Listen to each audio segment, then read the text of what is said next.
یہ محرم کے ساتھ کچھ ہمارے تاریخی مسائل بھی، تاریخی واقعات بھی وابستہ ہیں، اور ان تاریخی واقعات کا بھی اس محرم کے اوپر ایک اثر پڑا ہے۔ سب سے پہلا تاریخی حادثہ جو محرم کی شروع میں پیش آیا وہ حضرت سیدنا فاروق اعظم رضی اللہ تعالیٰ عنہ کی شہادت کا۔ حضرت فاروق اعظم رضی اللہ تعالیٰ عنہ جو نبی کریم صلی اللہ علیہ وسلم کے دوسرے خلیفہ،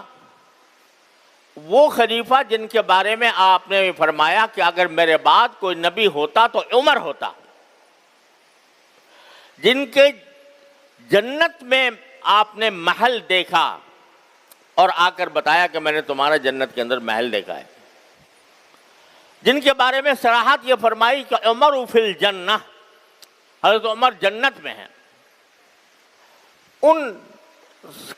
کی شہادت جو ہے وہ محرم ہی میں ہوئی تھی، محرم کی ابتدا میں، یکم محرم کو۔ ایک یہودی یا نصرانی تھا یا بنیاد طور یہودی تھا، اس نے چھپ کر حضرت فاروق اعظم رضی اللہ تعالیٰ عنہ پر وار کیا تھا جبکہ آپ نماز فجر کے لیے تشریف لائے تھے،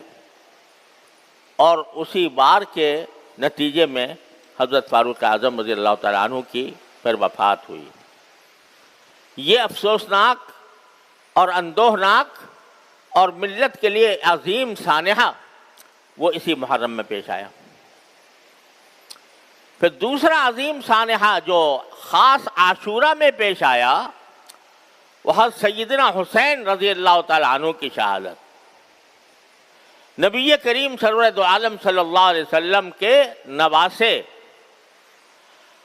جن کو آپ نے جنت کا ریحان قرار دیا، جنت کا پھول قرار دیا، جن کے بارے میں آپ نے فرمایا کہ اہل جنت کے نوجوانوں کے سردار ہوں گے، اور جن کی ساتھ آپ نے محبت کرتے ہوئے فرمایا کہ یا اللہ میں ان سے محبت کرتا ہوں، جو ان سے محبت کرے اللہ آپ بھی اس سے محبت کریں، وہ سیدنا حسین رضی اللہ تعالیٰ عنہ، وہ اسی عاشورہ کے دن ظالمانہ طور پر ان کو شہید کیا گیا، وہ شہید مظلوم بنے اسی عاشورہ کے دن، اور اس کی وجہ سے یہ بھی ایک فضیلت ہے حضرت حسین رضی اللہ تعالیٰ عنہ کی کہ اللہ تعالیٰ نے ان کی شہادت کے لیے عاشورہ کا دن منتخب فرمایا، جو ایک مبارک دن تھا۔ بعض لوگ یہ سمجھتے ہیں کہ عاشورہ کی جو فضیلت ہے یا اس کا جو تقدس ہے یا اس کی جو اہمیت ہے وہ حضرت سیدنا حسین رضی اللہ تعالیٰ عنہ کی شہادت کی وجہ سے ہے۔ ایسا نہیں ہے، عاشورہ کا تقدس اور احترام تو پہلے سے چلا آتا تھا، رسول کریم صلی اللہ علیہ وسلم نے اس کو بیان فرمایا تھا، لیکن حضرت حسین سیدنا حسین رضی اللہ تعالیٰ عنہ کی یہ فضیلت ہے، ان کے مناقب میں یہ شمار کرنا چاہیے کہ اللہ تعالیٰ نے ان کی شہادت کے لیے ایک ایسا دن مقرر فرمایا یوم عاشورہ کہ اس میں شہادت ہوئی، اور مظلومانہ دو طریقے سے، ایک اس طرح کہ یہ شہر حرام تھا، وہی ان 4 مہینوں میں داخل تھا جن کے بارے میں میں نے عرض کیا کہ قرآن کریم نے ان 4 مہینوں کو حرام قرار دیا ہے۔ جاہلیت میں لوگ جنگ کرتے کرتے رک جاتے تھے اگر یہ مہینہ آ جاتا تھا، تو اس میں جنگ کی گئی ان کے خلاف شہر حرام میں۔ تو ایک ظلم یہ کہ شہر حرام کے تقدس کو پامال کیا گیا، اور شہر حرام کے تقدس کو پامال کرتے ہوئے ان کے خلاف جنگ کی گئی۔ دوسرا یہ کہ ان کو ظالمانہ طور پر شہید کیا گیا۔ روایات میں یہ بات داخل ہے تاریخی روایات سے ثابت ہوتی ہے کہ حضرت حسین رضی اللہ تعالیٰ عنہ اگرچہ اس وقت یزید کی خلافت کو تسلیم نہیں کرتے تھے، اور اس لیے نہیں کرتے تھے کہ ان کے خیال میں یزید اس لائق نہیں تھا کہ وہ اسلامی امت کا سربراہ بنے، اور ان کو کچھ منکرات شرعیہ بھی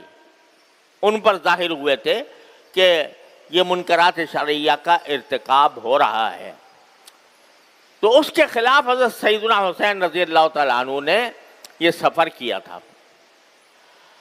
لیکن جب ان کا محاصرہ کر لیا گیا اور ان کو آگے بڑھنے سے روک دیا گیا، تو اس وقت حضرت سیدنا حسین رضی اللہ تعالیٰ عنہ نے یہ فرمایا تھا کہ میں جنگ کرنے کے لیے نہیں آیا، میں ایک اس بات پر احتجاج کرنے کے لیے آیا ہوں کہ ایک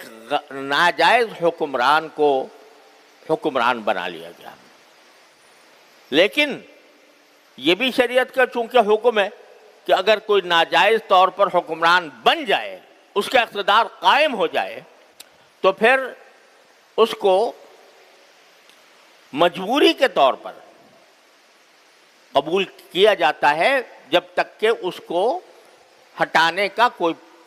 طریقہ ممکن نہ ہو۔ تو اس لیے بعض روایات میں یہ آتا ہے کہ انہوں نے یہ پیشکش بھی کی تھی کہ میں خود یزید سے گفتگو کرنے کے لیے تیار ہوں، لیکن اس سب کے باوجود یزید نے جس کو گورنر بنایا ہوا تھا عبید اللہ بن زیاد، وہ حضرت حسین رضی اللہ تعالیٰ عنہ سے بات چیت پر آمادہ نہیں تھا، اور اس نے جنگ ٹھان لی، اور ان اہل بیت کے اس قافلے پر اس نے حملہ کیا۔ نہ صرف حملہ کیا، دریائے فرات جو قریب بہتا تھا، وہ دریائے فرات کا پانی ساری دنیا کو سیراب کرتا تھا، اس کا راستہ بند کر دیا تاکہ ان کو پانی نہ ملے۔ تو یہ ساری ظالمانہ حرکتیں عبید اللہ بن زیاد نے کی، اور پھر یزید نے اس کے اوپر اس کے خلاف کوئی کارروائی بھی نہیں کی۔ اس لیے حضرت حسین رضی اللہ تعالیٰ عنہ کی شہادت مظلومانہ شہادت تھی، ان کے خلاف جو کارروائی تھی وہ ظالمانہ کارروائی تھی، اور اس ظالمانہ کارروائی کی وجہ سے حضرت حسین رضی اللہ تعالیٰ عنہ کی شہادت کا وہ المناک سانحہ پیش آیا جس پر جتنا غم کا اظہار کیا جائے کم ہے۔ یہ حضرت حسین تو لیکن حضرت حسین کی شہادت ان کی منقبت ہے، ان کی فضیلت ہے کہ اللہ تبارک و تعالیٰ نے ان کے لیے، مرنا تو ہر ایک کو ہوتا ہے، لیکن ایک تو شہادت کی موت عطا فرمائی، اور شہادت کی موت بھی محرم کے عاشورہ میں 10ویں تاریخ کو مقرر فرمائی۔ تو یہ فضیلت ہے حضرت سیدنا حسین رضی اللہ تعالیٰ عنہ۔ لیکن ایک بات اور عرض کر دوں، تاریخ میں یہ مذکور ہے کہ چونکہ حضرت حسین رضی اللہ تعالیٰ عنہ کو کچھ اندازہ ہو گیا تھا کہ یہ لوگ مجھے چھوڑیں گے نہیں، تو اس وقت شہادت سے 1-2 روز پہلے انہوں نے خطبہ دیا، اور اس خطبے میں لوگوں کو جو وصیتیں کی، ان میں ایک وصیت یہ بھی ہے کہ میں اگر شہید ہو گیا تو میرے شہادت کے اوپر تم ماتم نہ کرنا، تم نوحہ نہ کرنا، تم میری شہادت کے اوپر، میرے دنیا سے جانے کے اوپر وہ جاہلیت کے طریقے اختیار نہ کرنا جو جاہلیت میں تھے، اور رسول کریم صلی اللہ علیہ وسلم نے ان کو ممنوع کر دیا تھا۔ جاہلیت میں جب کسی کا انتقال ہوتا تھا تو جتنا بڑا آدمی ہے اسی کے حساب سے اس پر ماتم ہوتا تھا، اس کے گریبان چاک کیے جاتے تھے، اس میں خود سر پر مٹیاں ڈالی جاتی تھیں، اور خدا جانے کیا کیا حرکتیں، اور رو رو کر نوحہ کیا جاتا تھا۔ نوحہ کے معنی ہوتے ہیں کہ رو رو کر شعر پڑھنا، اور رو رو کر مرحوم کے فضائل و مناقب بیان کرنا یہ نوحہ ہے۔ اور نبی کریم صلی اللہ علیہ وسلم نے جاہلیت کی جن رسموں کو آپ نے مٹایا، ان میں ایک بہت بڑی رسم نوحہ کی آپ نے مٹائی، کہ نوحہ کرنا ناجائز ہے۔ تو یہ خود حضرت حسین رضی اللہ تعالیٰ عنہ خطبے میں یہ فرما رہے، ظاہر ہے کہ نواسے تھے رسول کریم صلی اللہ علیہ وسلم کے، آپ کے جگر گوشے تھے، آپ کی تعلیمات سے کیسے ذرہ برابر وہ انحراف فرما سکتے تھے؟ تو انہوں نے یہ خطبے کے اندر خود یہ وصیتیں فرمائیں۔ افسوس ہے کہ ان کی ساری وصیتوں کو پس پش ڈال کر ایسی رسمیں ایجاد کر لی گئیں کہ جس کے نتیجے میں خود نہ صرف رسول کریم صلی اللہ علیہ وسلم کے ارشادات کی نفی ہوتی ہے، خود حضرت حسین رضی اللہ تعالیٰ عنہ کی وصیت کی نفی ہوتی ہے، اور ایک پورا ایک طوفان برپا ہو جاتا ہے نوحوں کا اور ماتموں کا۔ بہرحال جو لوگ کرتے ہیں وہ جانے، ان کا کام جانے، لیکن مسلمانوں مسلمان اہل سنت ہیں، جو نبی کریم صلی اللہ علیہ وسلم کی سنت کے تابع ہیں، جو حضرت حسین رضی اللہ تعالیٰ عنہ کی وصیتوں کے تابع ہیں، ان کو اس قسم کی مجالس میں جہاں یہ نوحہ ہوتا ہو یا جہاں ان کے حضرت حسین کی وصیتوں کے خلاف ورزی کی جاتی ہو، وہاں ایک متبع سنت مسلمان کا کوئی گزر نہیں ہونا چاہیے، وہاں اس کی شرکت نہ ہونی چاہیے، کیونکہ رسول کریم صلی اللہ علیہ وسلم کا ارشاد ہے کہ جو شخص کسی ایک مجلس میں بیٹھتا ہے، کسی بڑی مجلس میں بیٹھتا ہے، چاہے بیٹھا ہی ہوا، دیکھنے کے لیے بیٹھا ہو، تو اس کا شمار اسی مجلس کے لوگوں میں ہوگا۔ لہذا جو کر رہے ہیں وہ اپنے اعمال کے خود جواب دہ ہیں، اور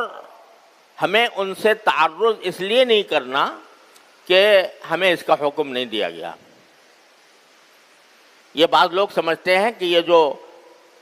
رسول کریم صلی اللہ علیہ وسلم نے فرمایا کہ اگر کوئی منکر دیکھو تو پہلے اس کو اپنے ہاتھ سے روکنے کی کوشش کرو، اگر ہاتھ سے روکنے کی استطاعت نہ ہو تو زبان سے روکو، زبان سے استطاعت نہ ہو تو دل سے اس کو برا سمجھو۔ تو اس کی تفسیر اصل میں یہ ہے کہ جو صاحب اقتدار ہے، جس کو اقتدار حاصل ہے کسی حصے پر، اس کا یہ فرض ہے کہ اگر وہ اپنے زیر اقتدار علاقے میں کوئی منکر دیکھتا ہے تو اس کو ہاتھ سے روکے، قوت سے روکے۔ مثلا ہمارا تھوڑا بہت اقتدار اس مسجد پر ہے، اس مدرسے پر ہے، یہاں اگر ہم کوئی منکر ہوتا ہوا دیکھیں تو ہمارا فرض ہے کہ اس کو قوت سے روکیں، ہاتھ سے روکیں۔ لیکن جو صاحب اقتدار نہیں، وہ اس کے لیے حکم کیا ہے کہ زبان سے اگر ضرورت ہو زبان سے روکو، اگر زبان کی بھی قدرت نہیں ہے تو پھر دل سے اس کو برا سمجھو۔